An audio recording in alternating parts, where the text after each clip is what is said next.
In this video, I'm going to talk about a sometimes misunderstood rudiment called the Ruff, or sometimes called a three-stroke Ruff. Now, if you look in your drum books or online, you can see printed examples of it. It's a quarter note, generally written in most books with a quarter note, with an accent above the quarter note, and it's preceded by two little grace notes. And sometimes they'll even put a little slur from the grace notes to the quarter note. Now, in the old days, they'd say Ruff, and that's what it's supposed to sound like. Ruff, the roll, Ruff. That's how they taught it 200 years ago, by its sound. Okay, Murray and Richard are a little different than that, a little more sophisticated, and they're just Ruff. Okay, so the idea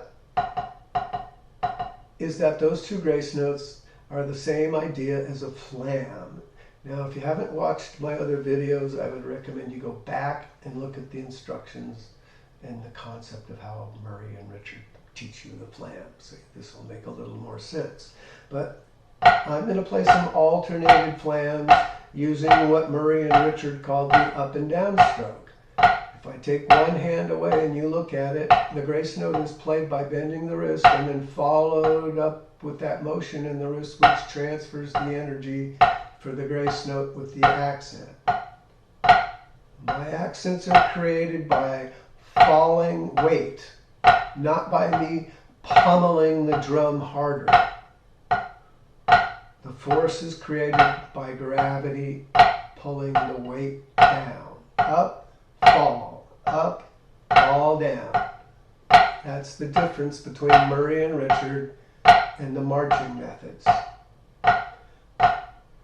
Now, so once Murray and Richard had got you playing the flam with that up and down motion, then they would point out the simple fact that if you just wait a millionth of a second later when you bend for the grace note, and instead of playing a single note on the way up, well, by now you know how to play rolls and bounce and come up and down, because we've discussed that previously, the roll chart. Your hand knows how to bounce and move up. Well, that's all the grace notes are a rebound, a soft one. So you don't turn your wrist, you simply release the energy from that downward accent. Now, if you go back and watch the other videos, you will remember that the fact that when I make that accent, there is a follow-through in the fulcrum point in my middle finger, and that follow-through is a gentle pull or squeeze. Murray used the word squeeze, Richard liked the word pull, but it's in the fulcrum where you feel that stick sitting. There is a pressure change immediately after you feel the stick make its impact for the accent. That follow-through stops the energy of the stick where it wants to move back, because when it comes down, you watch, it recoils. That's the whole basis of these guys is, yeah, you throw it down and let it come back. Well, that's true. When something's moving and it hits something, it moves back. So when my stick comes down and hits something, the head, it does move up a little, but I hold all that kinetic energy by doing that pull in the fulcrum, and you can't see me do it because it's only a pressure change. And that's why you can't see it. You can watch drum videos and people that know how to do this, you'll never see it because it's invisible. It's a pressure change. It's a squeeze or a pull in the fulcrum. You have to find it by experimenting with this and feeling it, and once you feel it, you got it. But I can contain all that energy from a big whipping motion or any motion. It stops the energy of the stick at the floor, and then you simply bend and release the kinetic energy, and the stick will move all by itself over the fulcrum. I don't have to go, pull and push and all that stuff you see people doing. It's a rebound over a fulcrum point. People don't understand what the word rebound and fulcrum means. And what do I mean by that? Well, take a basic human anatomy or biology book and open it up and read about the hand, the thumb. What makes us different from most of the other creatures on earth is we have an opposable thumb. that allows us to grip things. That's what the thumb is supposed to do. Hold something. Now, the other drum books that start with the concept of this, the fulcrum is here in the first two fingers. Well, every rock drummer I know that learned to play rebounds and stuff, that tried to pivot there and fulcrum, got blisters. And that's why you have all these guys that are going, oh, well, you just turn really fast and play doubles that way, or you slam it down and pull it back with your fingers to make it equal. So they're really making two motions. They're making a motion for each note. There is no real fulcrum because they gave up. They either got blisters or they force it by hitting hard. And you can hear guys that play that way. There's guys, I saw a video just yesterday on YouTube, guys playing on the pillow and he's bashing the stick into the pillow and yanking with his fingers, and he says that's how you develop that. And then he goes back to his drum and he plays really loud and pretty damn fast, and it goes da da da da da da, and it doesn't sound like a roll. So he doesn't understand the concept of what a roll really is. What is a roll? What do drummers use rolls for? Well, if you look a lot of the time, you'll see a whole note with 3 lines above it and a big tie. They want that whole note to go, ba, just like when you play a bowed instrument or a horn and you play a long tone. A long tone. That's what a roll is supposed to be on the drums. And that's what you get out of a timpani when you roll on it. It goes, ba. You don't hear the notes going, da, da, da, da, da, da, da, da, da. That isn't the purpose of a roll. So, if you need to go, ba, ba, ba, ba, ba, ba, ba, ba, then practice that. If you find some use for that in the music you're playing, by all means, develop it. I'm not trying to tell you how to play the drums. I'm just trying to make you think about music a little more and what is a roll. A roll is supposed to be a long tone. That's why people play closed rolls on snare drum, because it makes all the snare drum wires go, and it gives you a roll, a long note. So, yank, yank, yank, yank, yank, yank. That's fine, but listen to the way those people's rolls sound, and you will hear all the notes articulated going da da da da da da da da da, because that's what they're doing. They're articulating every note instead of using a fulcrum and allowing the stick to move over a fulcrum. I can get up to 5 bounces with one motion. What's that good for? Well, if you look in the stick control book, there's a rudiment, there's an exercise, in the flam section where they want you to go 1, 2, 3, 4, 1, 2, 3, 4. But if you notice, when you go 1, 2, 3, 4, the next note is still, there's a 5th note there. That's the grace note when you reverse. So I just play that exercise with one motion. It's like playing a flam. I come to the floor, but I bend. And that makes the stick move all by itself for 4 notes. I'm just going, I'm not going, gang.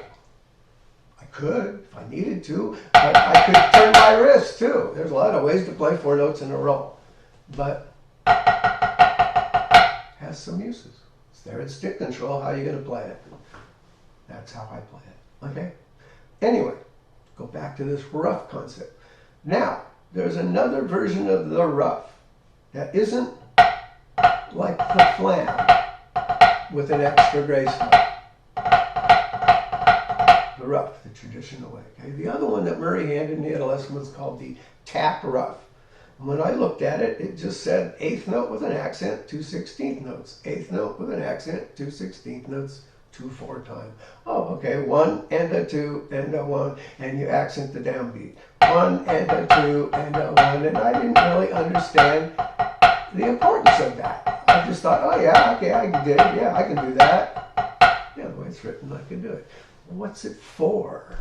Well, I don't see it a lot in marches and drum books and stuff, but really, if you think about it, when you're playing single strokes and you want to place an accent in those single strokes, the 3 notes that you play are and a 1, and a 1. There is the tap Ruff. Well, if you don't have a lot of time to sit and practice, messing around with single strokes and accent patterns and stuff to work on your accents, well, this condenses the whole thing into the necessary piece of the puzzle. Make sense? That's kind of the value of the tap Ruff. Now, the traditional Ruff, I want to go back to that for a second because it has sort of the same thing happening here in that it's hidden in something you may want to learn to do. Now, as I mentioned in 2 different videos, the first one when Murray talks about, he showed me how to play the roll chart, and then another one I gave you more information about the roll chart.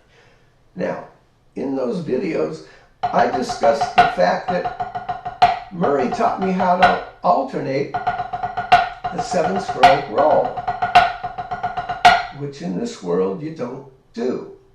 The marching books, Jim Chapin's methods, you can look this stuff up. They all say that you play a 7-stroke roll. When you make that accent, you stop in the air.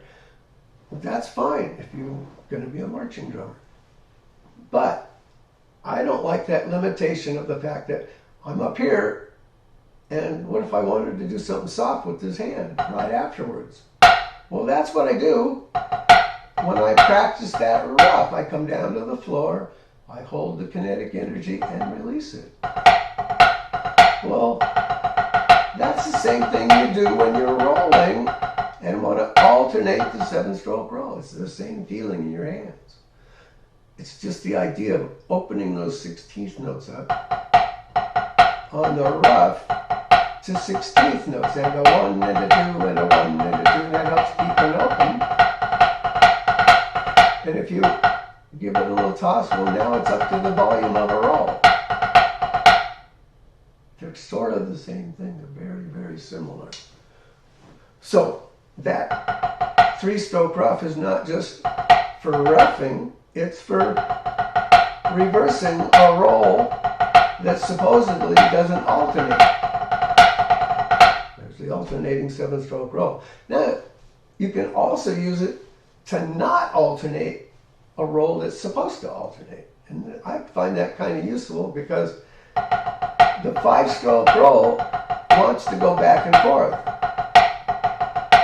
But I'm a right-hander and I'm playing a lot of rock and funk time, and sometimes I need to get to a crash cymbal, but I want to play some 5-stroke rolls, and maybe I don't want to be going to 2 different cymbals. Maybe I'm on a gig and I only got 1 crash cymbal. Do I want to go like this to that crash cymbal when I can just you make the accent, you release it. Now you're doing a 5-stroke roll one way. Make sense? That's why I prefer Murray's concept of the floor to using old marching methods and timpani methods